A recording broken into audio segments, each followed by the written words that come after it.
Ce qui a commencé par des regards comme un rêve entre le milliardaire et la pauvre orpheline du village est devenu la réalité. Suivez cette histoire de famille. Les jours passent. Chaque matin, à la rivière, Amaka est là. Et David aussi.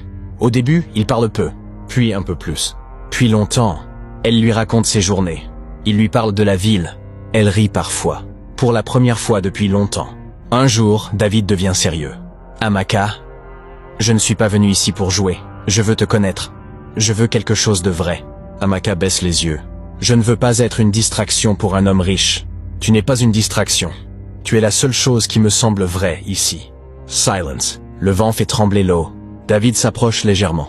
Sa voix devient plus profonde. Je t'aime. Depuis le premier jour où j'ai posé les yeux sur toi, je n'arrive plus à me contrôler. Amaka relève lentement la tête. Ses yeux cherchent la vérité dans les siens. Vous devez être sérieux. Je n'ai pas le droit de me tromper. Si je tombe encore, je ne me relèverai pas. David ne détourne pas le regard. Je suis sérieux. Je ne joue pas avec toi. Petit silence. Puis elle murmure. J'espère ne pas me tromper sur mon intuition. Elle hésite, puis acquiesce doucement. Oui. Le visage de David s'illumine. Il la soulève légèrement et tourne sur lui-même. Un rire pur. Les jours suivants, leur complicité grandit. Ils parlent de leurs rêves, de leurs peurs, de leurs espoirs. La rivière n'est plus une punition. C'est devenu un refuge. À la maison, tante Adaeze observe. Depuis quand cette fille aime-t-elle autant aller à la rivière?